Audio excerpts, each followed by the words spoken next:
주안에서 문안드립니다. 오늘부터 몇 가지 변화가 있어서 먼저 말씀드립니다. 하나는 지금까지는 제가 가능하면 매일 한국어와 영어로 따로 각각 말씀 묵상을 올려드렸는데요. 앞으로는 오늘부터는 오디오 포션은 제가 아마 영어와 한국어를 따로 해야 되겠지만 그런데 말씀 묵상을 글로는 제가 한국어와 영어를 이중 언어를 사용해서 올리려고 합니다. 올려야 될 것 같습니다. 그리고 또 하나는 카카오 채널에 약간 좀 제한이 좀 많아서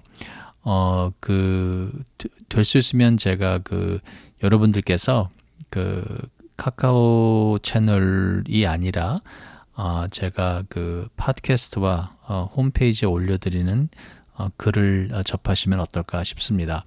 물론 배부는 카톡으로 계속 배부가 될 것입니다.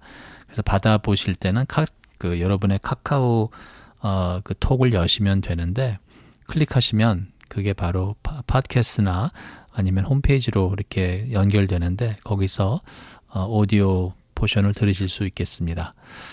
그리고 지금까지는 제가 매일 주중에는 거의 닷새 매일 올리려고 늘 그걸 목표 삼고 노력을 했는데 앞으로는 그 목표를 조금 낮춰야 될 것 같습니다. 그래서 가능하면 제가 본문을 다 커버하겠지만 일주일에 한 3번 정도로 간격을 좀 줄여야 될 것 같다는 생각도 있습니다. 네, 그 외에 제가 홈페이지에 아주 다양하게 여러 가지 여러분과 저의 신앙생활에 도움이 되는 그러한 내용들을 올리고 있습니다. 그래서 여러분 한번 홈페이지에 들어가셔서 라이프 블로그 섹션에서 보시면 좋겠다 싶습니다. 자, 오늘은 고린도전서 5장 말씀을 보시게 되겠는데요. 교회의 순결함에 대해서 사도 바울은 다룹니다. 사도는 고린도 교회의 어두운 현실을 다루죠. 고린도 교회 안에는 아주 다양한 문제들이 있었는데 자식이 절대로 넘어서는 안 되는 선을 넘는 그러한 심각한 죄도 있었습니다. 교회에 나오지 않는 세상 사람들도 아주 심각한 범죄로 윤리 도덕을 위반하는 것으로 경악하는 그런 죄였는데요. 그런데 오히려 교회는 침묵했습니다. 그리고 바울은 그런 침묵은 은혜가 아니라 교만이라고 말합니다.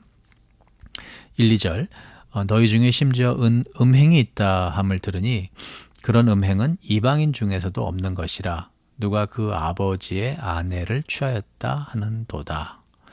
엄마는 아닌 거죠. 하지만 아버지의 아내. 그리하고도 너희가 오히려 교만하여져서 어찌하여 통한이 여기지 아니하고 그 일 행한 자를 너희 중에서 쫓아내지 아니하였느냐. 그러니까 쫓아내지 않은 이유가 쫓아내지 못해서가 아니라 통한이 여기지 않은 것이 하나 있었고 그리고 교만한 것이 하나 있었습니다. 그래서 우리가 읽을 수 있는 것은 뭐냐면 그 배경에는 고린도 교회에 있는 교인들이 우리는 세상과 다르다. 그리고 우리 예수님이 우리의 죄를 다 짊어지셨기 때문에 우리는 죄와 무관하다. 아니면 우리 고린도 교회 이 공동체에 문제가 좀 있지만 우리는 이 공동체를 지켜야 된다. 그러한 이유였던 것 같습니다. 그런데 여러분 어떻습니까? 많은 경우에 우리도 그렇지 않습니까? 교회에서 우리가 불의를 목격하지만 공동체의 평화를 위해서라는 명분으로 그냥 조용히 넘어가는 것이 마치 은혜인 듯 말하고 있지는 않습니까? 불의를 보면서도 윤리와 도덕에 분명히 위배되는 그러한 언행을 보면서도 우리는 침묵하면서 우리는 내가 뭐 할 수 있나? 난 한 사람인데 내가 뭘 한다고 달라져?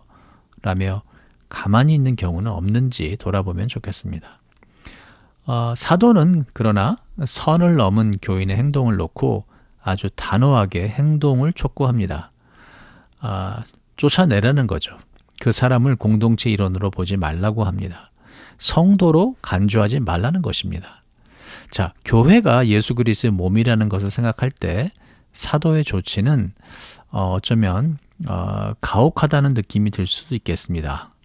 아니면 어쩌면 당연하다는 생각이 들겠습니다. 그런데 사도가 제시하는 이유를 보면 그 모든 것이 달라지는데요. 사도는 그렇게 해야, 쫓아내야 혹시라도 영은 주 예수의 날에 구원을 받게 하려 함이라 라는 표현을 씁니다. 즉 추방의 목적이 아니었다는 것입니다.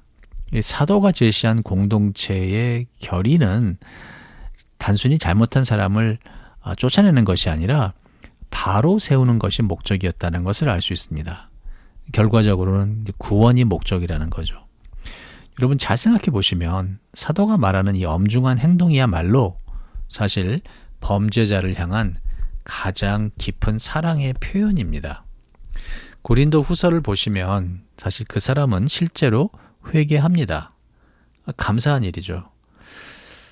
그리고 회개하는 그 이유가 교회가 엄하게 그 질서를 유지하고 교회의 순결을 유지하기 위해서 그 사람을 치리했기 때문이었습니다. 그러니까 회복이 가능했던 게 치리를 했기 때문이라는 거죠. 자, 추방이 목적이 아니라 회복이 목적일 때 결과는 이 구원이 이루어진다는 것입니다. 사도가 세우는 권징의 기반이 되는 것은 근데요, 무엇일까요? 사도가 세우는 권징의 기반이 되는 것은 다른 것이 아니라 바로 복음입니다. 성도의 정체성을 바탕으로 사도는 권징과 질서를 말합니다. 5장 7절. 너희는 누룩 없는 자인데 새 덩어리가 되기 위하여 묵은 누룩을 내버리라. 우리의 유월절 양 곧 그리스도께서 희생되셨느니라. 어쩌면 어떤 분들은 이거 뜬금없는 소리 아니야? 왜 5장 7절에 갑자기 누룩 얘기하고 누룩을 버리라고 그러고 유월절 어린 양 얘기를 하지? 라고 생각하실 수 있는데 여기 보시면 공동체의 얘기가 나오는 것이고 새로운 공동체 그리고 무엇이 없는 공동체 부풀리는 누룩이 없는 공동체. 묵은 누룩의 문제는 뭐죠? 묵은 누룩이 새 덩어리에 전염되면 새 덩어리는 쓸모 없어진다는 거예요. 자, 결론을 내립니다, 여러분. 우리는 구원을 얻기 위해 거룩해져야 되는 것은 아니죠. 그러면 거룩해질 필요가 없느냐? 절대로 그런 말씀은 아니죠. 우리가 은혜로 구원받았다는 것은 예수 그리스도의 거룩함이 신앙생활의 출발점이라는 말씀입니다. 즉 예수 그리스도 안에 있는 우리는 이미 거룩함 안에서 시작합니다.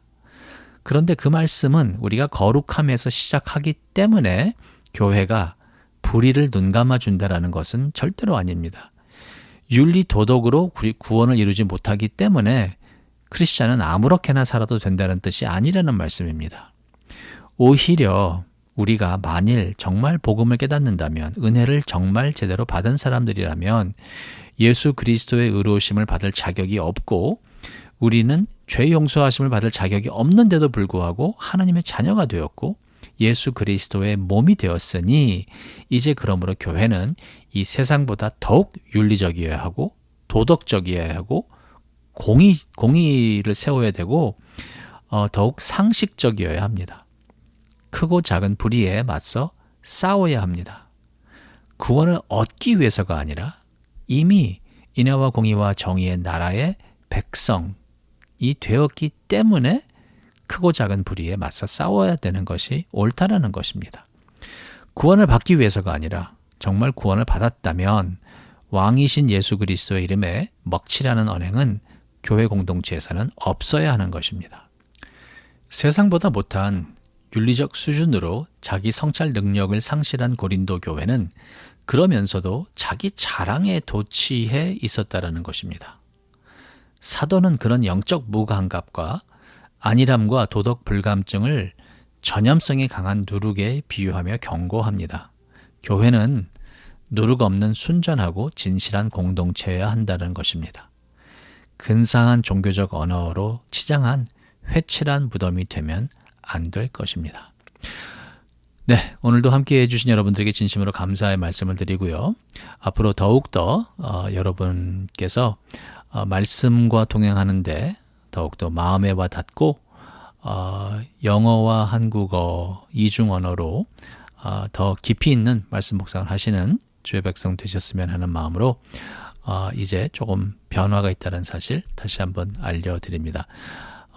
저를 위해서 기도해 주시는 거 잊지 말아주시면 감사하겠고요. 이 사역이 주빌리 코치 사역과 이 가스펠인 사역이 주님 재림하시는 그날까지 신실하게 잘 쓰임 받으며 복음이 필요한 한 사람에게, 회복이 필요한 한 사람에게 꼭 유익한 그러한 사역이 되기를 바라는 마음으로 오늘 말씀 묵상 마칩니다. 교회의 순결함, the purity of the church. 이것은 정말 우리 하나님께서 원하시는 것이고, 그래서 아무쪼록 우리 하나님이 기뻐하시는 복음 공동체를 세워가시는 주의 백성 되시길 간절히 바랍니다.